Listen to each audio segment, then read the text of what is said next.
Welcome to the Businessmen and Women of Color podcast. I am your host, Ann Alston, and it is my pleasure to bring quality programs to all of you.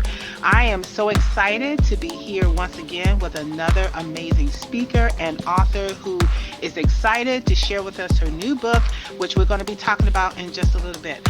I want to encourage everybody to please listen to all of the podcasts that are going to be listed on the pages. There is tons and tons of information that's being shared from these amazing experts. So please take advantage of this unique opportunity.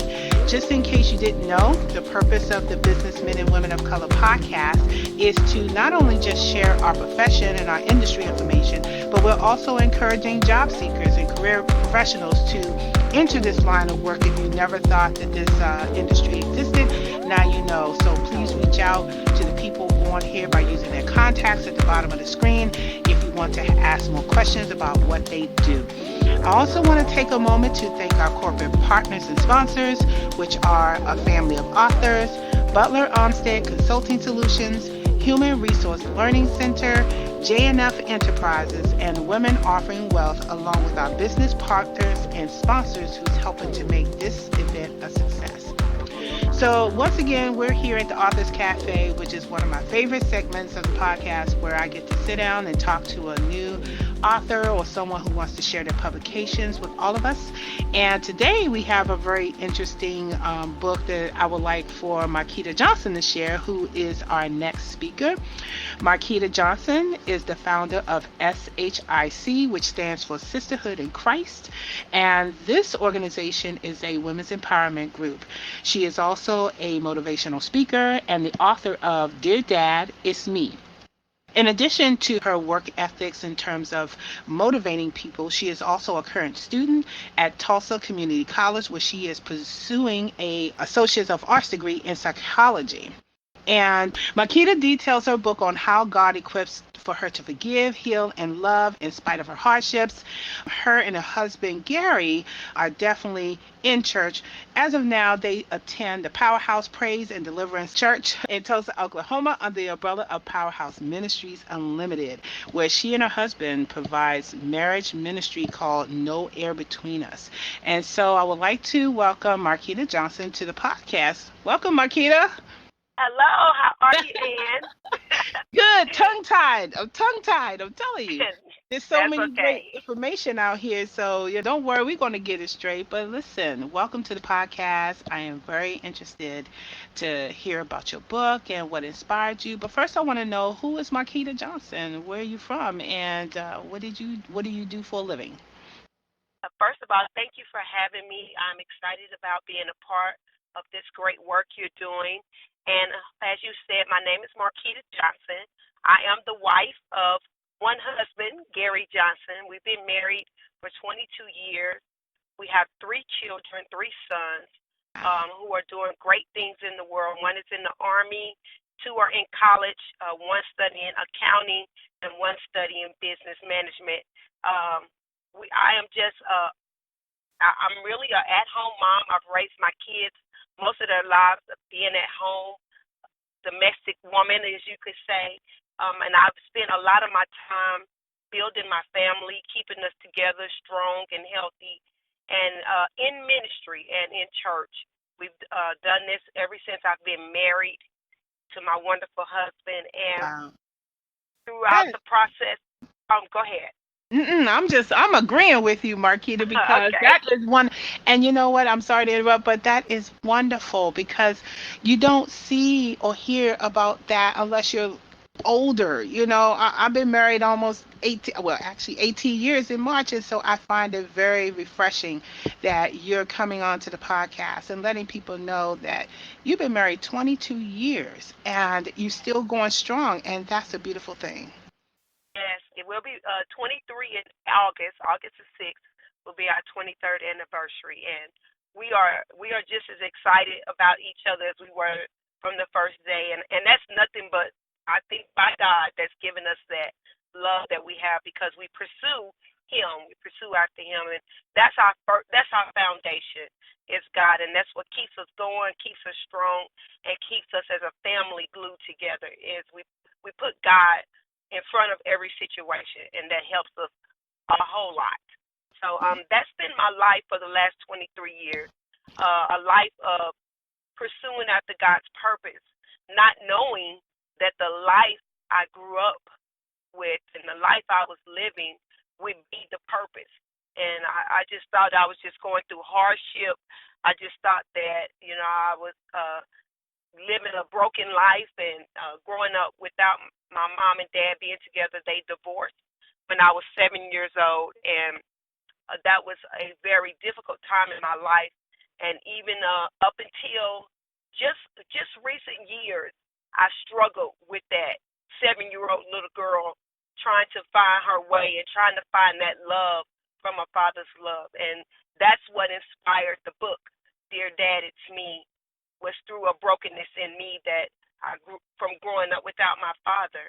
And one thing that I did not want was for my children to experience that type of hurt that I went through. And so my husband and I dedicated our lives to raising a family together. We decided we were not going to pursue brokenness. We didn't want to live in brokenness, and we strove every day to be peaceful as best as we could. We're two beings, two different entities in our own selves, but we try to make everything work so that our children could experience what family is supposed to be like, something that I did not experience. On the other hand, my husband experienced that life. His parents actually celebrated 51 years this year on the April the 17th, which is my birthday, and they celebrated 51 years. So he understands that family value, and we were able to work together. He helped me through my struggles, and I helped him to become who he is. And so as a family unit, that's what we strove to be. In regards to writing a book, in the beginning, it wasn't an intention to write a book. It was a way of healing for me. I began writing in a journal. And from a little girl, I wrote. I've been writing since I was a little girl, and I started writing in a journal and writing down my feelings and situations that happened that scarred me or meant a lot to me, or I just could never get over the situation. And so I began to jot them down in a journal. And as years passed, my husband would encourage me to write a book. Then I had family members that knew my situation and knew my story would say, Marquita, you should write a book. And of course, never having that teaching or being surrounded by anyone that had written a book, I always felt like, no, I couldn't do it, even though I was writing the whole time. But I thought being an author was way out of my league. And so Right. as years began to get closer, as time passed, I just kept feeling the unction to take my journal entries and put them in book form. And so this is a raw cut of emotions and fears and anxieties and anxiousness and hurt and pain.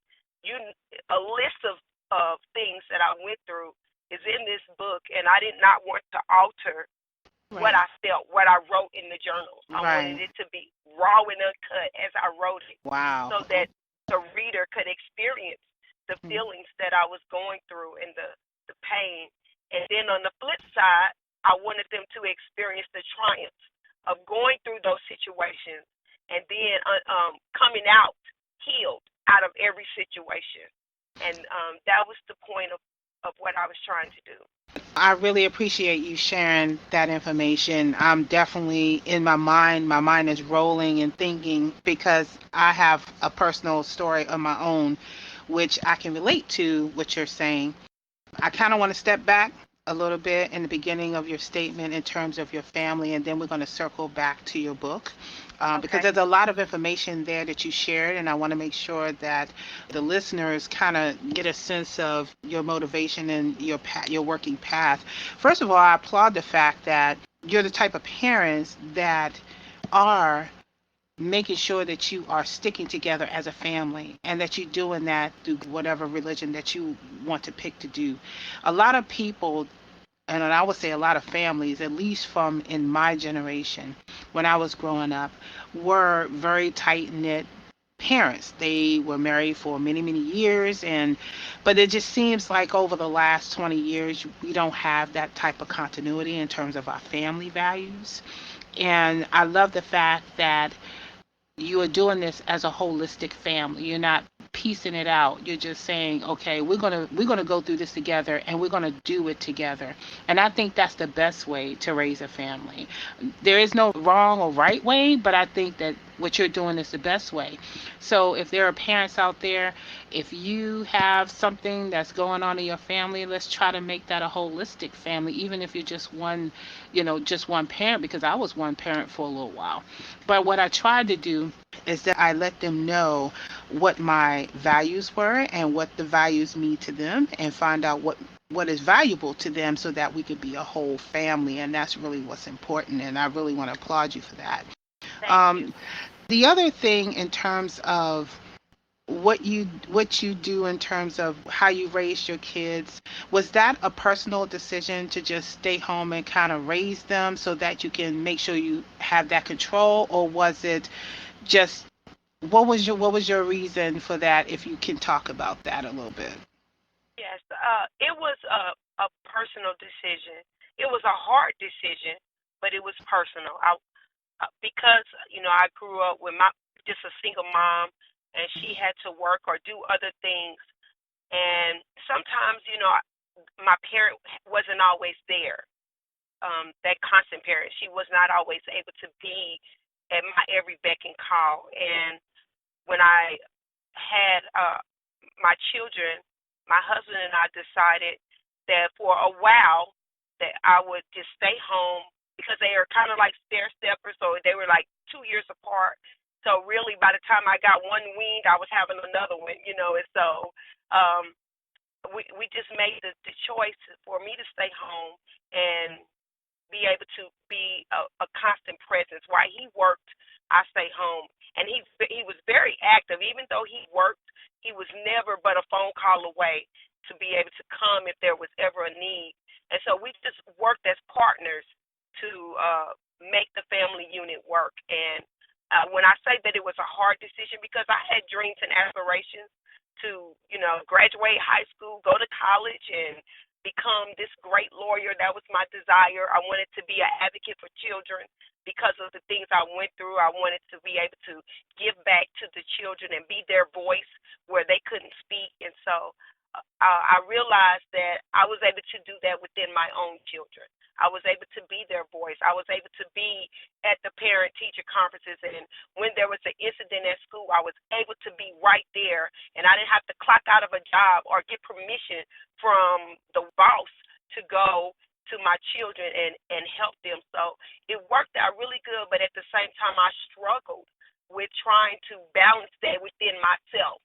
And although it was what I wanted to do, and I felt like that's what I needed to do, because I felt like I'm raising sons, I'm raising black children, black boys, and I wanted them to have a stable foundation. That I didn't want the streets to get them. I didn't want the drugs and the alcohol as teenagers, to grip them before they even had a chance to live. And so we tried very hard to go just be that undergird for them, and it's turning out pretty good so far. There are struggles here and there, but for the most part, I'm proud of them and who they are, and I'm glad that I made that sacrifice. I'm glad that my husband was able to support us, because a lot of times that one income is not enough. But thank goodness that he was able to support us with just that one income, and we were able to live a very comfortable life. So And you know what? One key word that you said that really drives home for me is partnership. Partnership in a relationship is, to me, is the ultimate thing. And I really identify with that. I'm pretty sure that there's people out there that identify with partnership, because with the two of you working together to hold each other up, that's really the most, a matter of fact, that's the ultimate example yeah, of parenting. For me, that's just the way I see it. My husband and I, we're definitely partners in every sense of the word. And I can't even imagine some of the sacrifice that people either spouse, the male spouse or the female spouse, the sacrifices that they have to make just to make sure that their kids get something to eat and that they have a house and things like that. But I think you did a phenomenal job, the both of you, you and Gary both, to just hold it together and maintain. And that to me is a true meaning of a partnership. Is making sure that when one person seems like they're going to fall, the other person got the rope. Yes. And that's what that is. Okay, so you got me all heartfelt over here because I'm thinking about, I mean, because honestly, I can't help it. I'm sitting back and I'm thinking about all the times where I was going to fall and Mike held the rope and vice versa, and we just Yes. held each other up. And we have our ideals, we have our sense of religion, and we have our unity.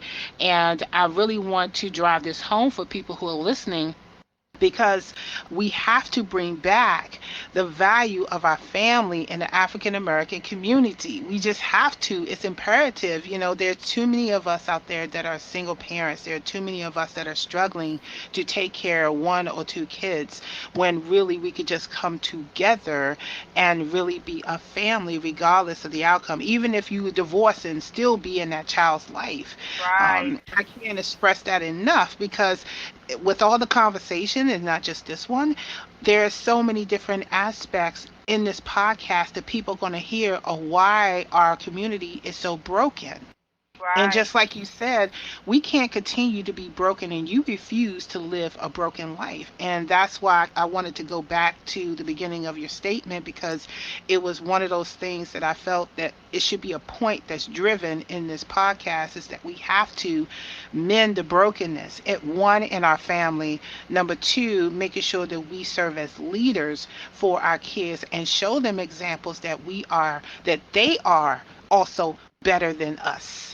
And that's what I try to strive when I'm out there teaching or talking to my kids. And when I hear stories like what you're saying, it just motivates me more to talk about that value that is so needed in the families today. Absolutely. Right. So let me just swing back to the next part.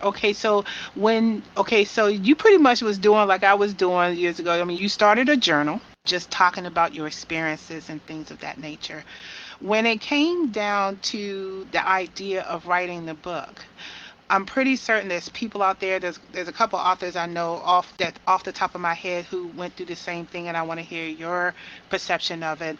When it came to actually writing the book, what was your initial feeling of it? Were you just afraid to write the book, or you just said, okay, I'm just going to write this book because I think it's going to help me and a whole bunch of people? Because when you go back and reread some of the things that you've written, because I Mhm. had to do that. I had to go back and actually relive some of those Yes. instances in my mind.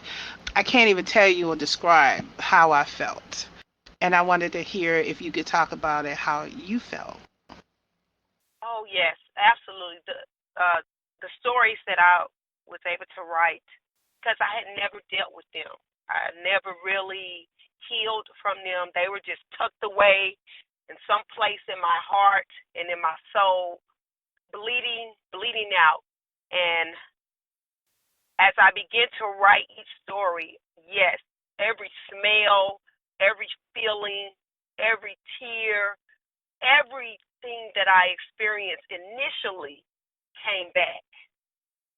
And it took me many years to write this book because I rehatched those things that I hid. They were not gone.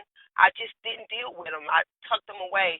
And so as I wrote each story, there were many tears. There are many tears on the books where I'm writing and I can barely see the page because so many tears are falling. And and so yes, I definitely relived every story in the book. And by the end of the book, miraculously I was healed from those things.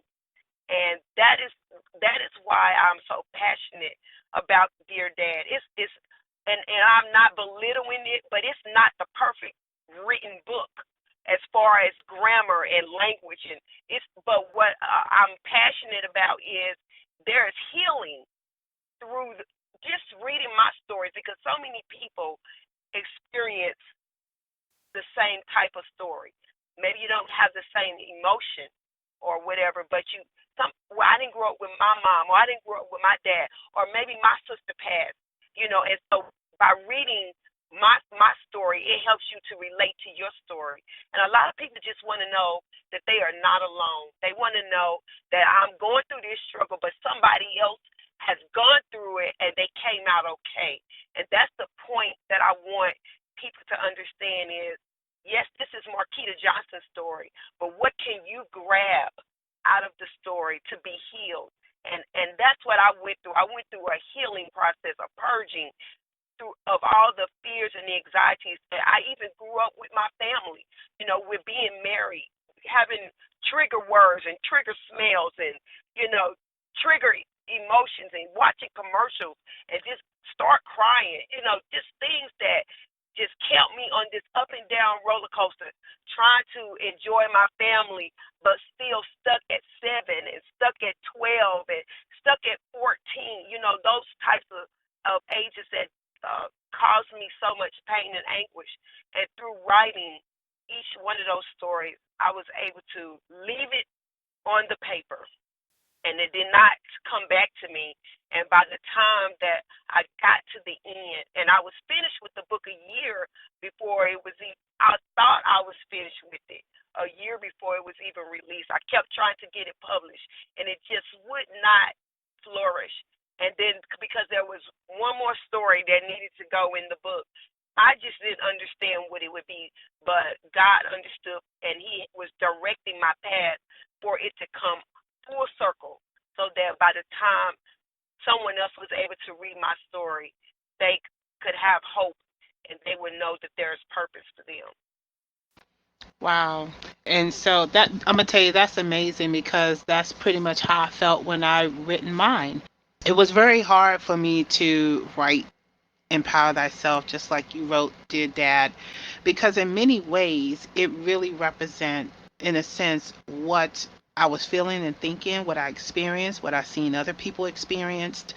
And I kind of written mine in a way as a tool to help others. Did you write your book as it was, like exactly how the story was, or how did you write your book in terms of translation? I wrote it. I wrote it out of my perception, out of Hmm. what I remember situations being. And I talked to my mom because I wanted to make sure that what I remembered was what actually happened.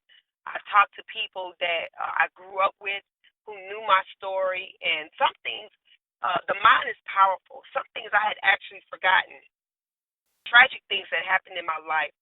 I'd actually forgotten, and I went to some of the closest people to my heart, and I sat down with them because I wanted them to help me to pull out everything in me. I didn't want to leave nothing uncovered.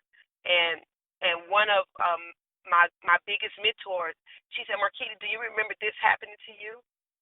And I had not remembered it until she said it. And then I had to come home and I cried and I was Because now like, you have to deal with that, knowing that yes, it's something you didn't remember. That is always difficult. That is always difficult. I didn't have quite the same experience, but my experience was a bit different, where it was more vivid and more physical. So, and a lot more mental. But in any event, things of that nature that just comes to you as a trauma, it's always in some way or form it's going to live with you. And writing it down in a book and leaving it on those pages, I think, is one really good method that you can close the chapter in your yes, life and move forward. And some people don't understand that when you suffer something like that or some kind of trauma in your life, you have to have some kind of tool or method to release that, or you're just walking around with all this anger and anguish, all that, and you're just reliving it over and yes, over again, which is a horrible thing to do. But I really am glad that you were able to put this in some kind of physical form where you can just close the book and put it in a drawer and say, you know what, that life is over. I have yes, my husband now, I have my children now, and I am safe. I am good. I am yes. loved. I was gonna say that's how I tell my I talk to my mentees and I tell them, write it down. You don't have to display yours. It's like I put mine to the world. But if you write your story down so you can see it, if you go back and reread and then look where you were and look where you're going, you're gonna see growth. And that is one of my biggest tools for self help is write it down, get it out of you, talk about it. Don't hold it in, because that holding in is what causes you to keep reliving over and over. And even though there were things that I didn't remember on the surface, but I was still reacting to those things. And I'm talking about rapes and molestations and, the feeling of being abandoned, literally being abandoned, being rejected, just openly rejected. No, I'm not doing that. And so, and no, it's not a bad word. You have to have a no, but when it's a rejection, when it's a different thing. And so I tell all of my mentees, go get you a piece of paper and a pen and just sit down and write. Just write it, and you will see a difference in your life. Right, right, because now they know exactly what the triggers are. A lot of times, like you said, we're very reactive. We're not even focused on the solution. But if we write it down and actually go back and read it, you'll see where your triggers are. You'll see what's really bothering you, and then you can work toward a solution. So I just want to applaud you for the fact that you was able to overcome that, because a lot of people don't. A lot of people don't know how to deal with it, and you were able to take that situation and turn it into something that you can use to not only help you, but to help other people as well. So, one of the things I want to talk about now is your marriage ministry that you do at the church. So, tell us all about that and what you do there. Okay, no air between us. It is a ministry. That we are over. That started with us. It started at home, where the first 2 years of our marriage, we fussed and fought every day. For 2 years, seemed like every single day. Um, and one day, we both, we have always been very open and talkative to one another. And so one day we sat down to talk, trying to build relationship, trying to mend us as a couple. And because we came from two sides of different sides of the track as far as upbringings is concerned. I was broken. He wasn't as broken as I was. So, it was just a lot going on. And we sat down one day and decided that whenever we decided or we got ready to argue, if we felt like what we were talking about was going to bring an argument, that we would stop immediately and just change the subject. And we practiced that for a while. And then one day we realized, oh, wait, it's been a week. We haven't argued. And then it went to 2 weeks. Oh, my God, we haven't argued. Because I don't care what we were talking about. If it could be about the kids. It could be about work. It could be about something so simple. But an argument would try to come. And then we would say, you know what? Sky is blue and pretty today. We would just talk about something that would crack us up, make us laugh, or, anything to just diffuse the situation. And as we began to practice that, it brought us closer. It brought us to understand one another. And then what we realized was we were both saying the same thing, just different ways. And we began to listen to one another. And so as we begin to grow in our marriage, uh, we began to stop and understand who we were. That I'm a wife, I'm a mother, I'm a woman. He's a husband, he's a man, he's a father. And those things are great. And then they are wonderful when they're brought together. And so when we was reading our Bible, and we came across a scripture, and it said, no air between us. And I can't quote it right now. And I said, that's what we need in our relationship. We don't need anything, no secrets, no lies, no nothing that can come between us, because that's air. And anything that has an air bubble in it, it's not sealed correctly. And so that's how we came up with no air between us. And as we begin to grow in our ministry, we begin to counsel other couples. We've held no air between us conferences, and they have been phenomenal. And we are hoping that the couples that were there have been tremendously helped to go home and use the resources that we were able to use in our own lives. We're not giving people something that we weren't able to do. We're giving them tools and strategies to be successful in their marriage. And the one thing that we believe in is you cannot be selfish in a healthy marriage. Anybody that's selfish, it's all about them. You're the wrong person to marry, because when you have a family, it's no longer about you, and that takes me back to becoming a mother. It was no longer about my dreams and my aspirations. I had to put those on hold when it came down to me having children, because now they are relying on me. They're relying on my husband. So before, when it was just us, hey, I could do whatever I want. But when it comes down to children, so we begin to build a family, and first in our marriage, it had to be within our marriage, no air between us. And so that's how we begin to focus on and build in that area. Okay, so this is a networking event and we have people listening. What do you need in order to thrive and to further support your efforts to strengthen families? I think what anyone would need is to know who they are as a person. When you know who you are and you know your worth, whether male or female, there's nothing that you can't do. If you can look in the mirror and look at yourself, call your personal name and say, you are worthy of love. You are worthy to be successful. You are worthy to give back. When you can see who you are as a person, I think you can accomplish anything, and you can become whatever you desire when you know who you are. Wow, that's amazing, Marquita. That really is amazing. And I really want to applaud you again for taking all of this and turning it into a beautiful platform in which you can strengthen other families and help them to not be broken. That is, I'm just kind of speechless a little bit because every time I do one of these interviews, I'm amazed about the level of talent, the commitment, the strength of purpose, the empowerment, everything, the motivation to go out there and continue to help people. And I so want to have everybody else who is listening to this podcast to please promote that, further promote what she's doing, further promote going out there and writing a book if you have a story to tell, regardless of what it is, because your experience is going to help someone else out there today.